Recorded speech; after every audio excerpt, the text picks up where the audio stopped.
Hello, it's Jimmy here at O'Reilly's. Just got here a Ford Transit Custom 2.2. So this is a 2015 with 80,000 miles on the clock, engine management lights on. He's driven down a couple hours away to come and see me. Okay, so I'm just setting up the diagnostic scan here using the launch Eurotab 3.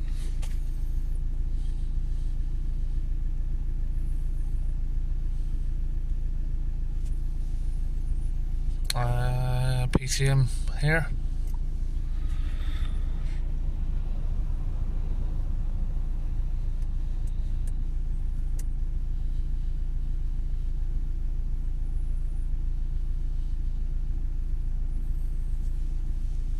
Read default codes, retrieve.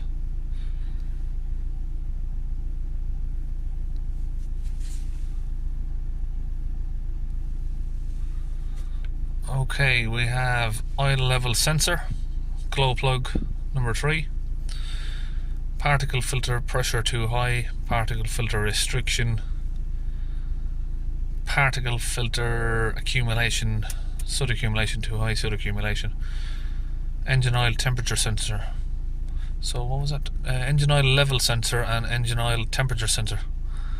I'd imagine that those are both combined in the same sensor. The glow plug number 3 is going to need doing at some point, but we're not going to concentrate on that right now. I need to sort out the DPF. Engine oil level sensor, it's probably going to look like that's the cause of the DPF blocking, because it's going to have set the vehicle into sort of a limp mode. Okay, we'll come back from here. Data stream.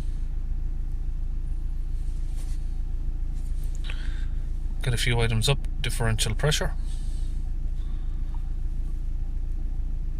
and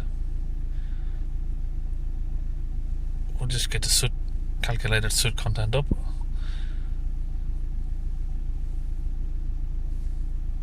Exhaust temperature, that one. Coolant temperature.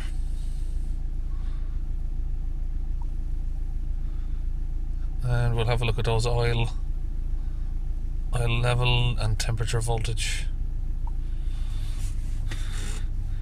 Okay, DPF percentage 300%, engine coolant 89 degrees, that's fine.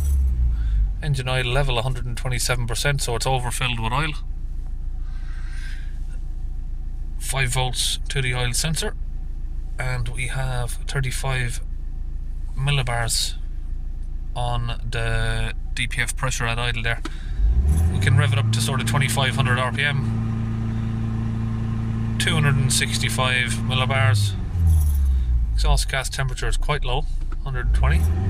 It is moving up, we can see it coming up when we rev it, yeah.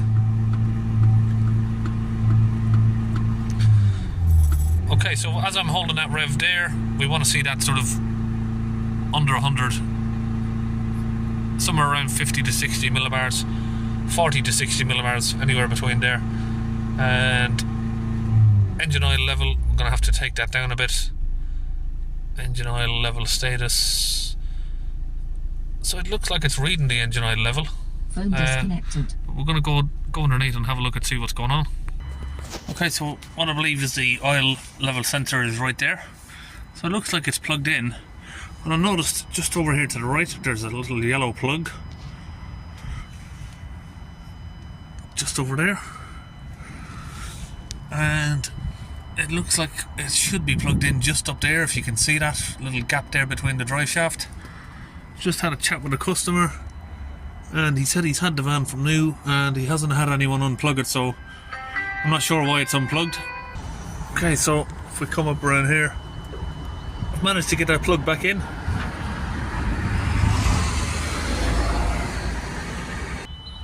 So I'm not sure what that plug is for. It's a yellow plug. But it seems to be running into that wire and loom that controls the oil temperature sensor there. Just there. It looks like that's running right across there. It looks like it goes into the one plug. Okay, so back in the vehicle, it looks like the voltage has now dropped from 4.99 to 0.5. So I think that was the problem. Why was that unplugged is the question. I've had a chat with a customer. He said he's owned the van from brand new, and the only people who have worked on it was the Ford dealership. He hasn't really had any issues with the van. He said it's just been for like servicing and stuff. Yeah, so that's a bit of a mind boggle. I keep getting this sort of same scenario happening lately. That's increased now up to 40 millibars, the DPF pressure. Yeah, I keep getting this scenario all the time, like getting vans come down to me, and it's all caused with just a plug that's been left disconnected for some reason or another. I'm not sure why, but while we're here, I'm going to check one of the most common causes of these DPF blockage, which would be the vaporizer. So just having a chat with a customer here. A little bit of a story there behind. I asked him, you know, how could that have happened about the plug being undone, and it went to Ford about a year and a half ago, and he's had the problem ever since. So it went to Ford, had a new DPF. Shortly afterwards, the DPF light came back on. He's brought it to a few garages. They said they didn't want to get involved in it, and he's just really been driving it with the issue ever since that. So Ford have put a new DPF in it. I take it when they put a new DPF in, they've unplugged that for some reason or another, and maybe just forgot to plug it back in. So I've got the fuel line from the vaporizer disconnected here. I've got a Medivac connected up to it, and would you look at that, it's the first Transit I've ever done that doesn't have a blocked vaporizer.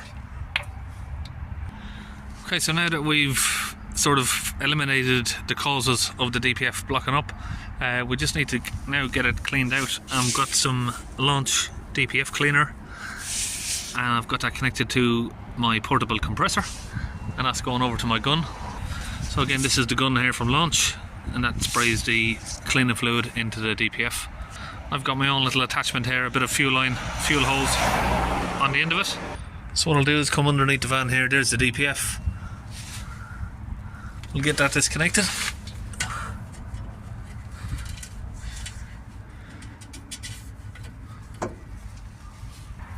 Now with that pipe disconnected, I can use my piece of fuel line here that I talked about and connect it up here. Now we can come over, grab hold of that gun there and squeeze the trigger. Get all of the fluid pressed in. I'm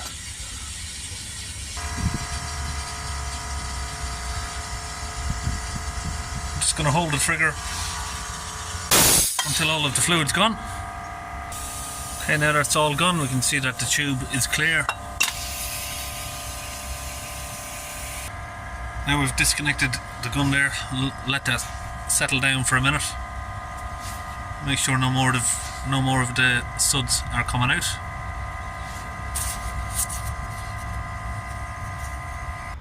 Now we've got the clip all connected back up. Okay, we're back in the van. I'm gonna start it up. So in a moment, these two here, I'll need to reset those calculations. So now I'm gonna hold the revs up as far as they go there. This is around about 3200 RPM. And I'll get the DPF pressure up on a chart. And we'll just keep an eye on that, make sure it's coming down.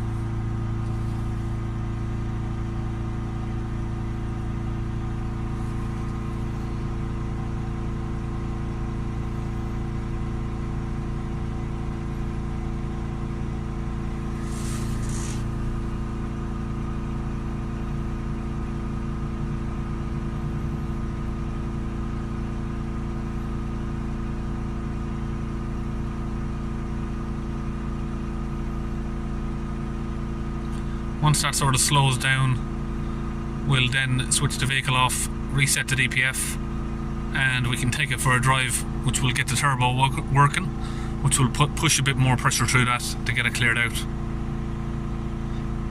So it looks like we're sort of slowing down a bit now.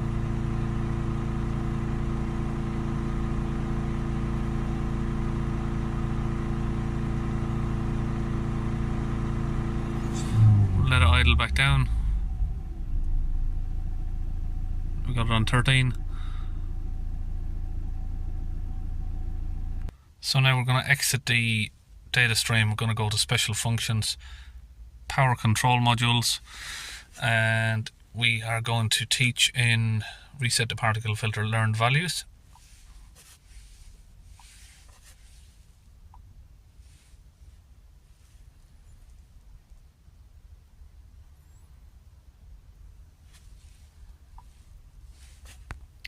Okay, so that's successful.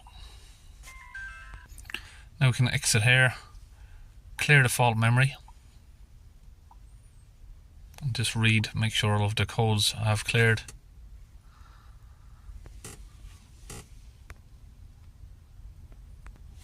Now we can actually start the vehicle up, take it for a little test drive. The engine management light should now be off, and we should be able to get full power restored. And we should be able to get full revs.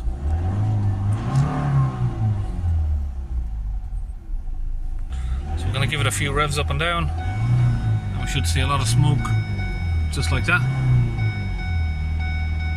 And if we hold the revs again, keep an eye on it, we're now down to sort of 80 millibars, and we have reset these calculations down to 0. And DPF pressure now at idle is 7 millibars there. 3000 RPM, we have now 72, 73 millibars. So just take the vehicle on a little drive around, make sure everything is as it should be, the lights are not coming back on. Okay, so now we're going to exit the data stream, go back to fault codes after the test drive. Make sure everything's gone.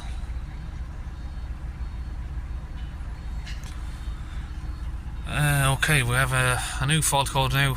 EGR, exhaust gas recirculation, stuck closed.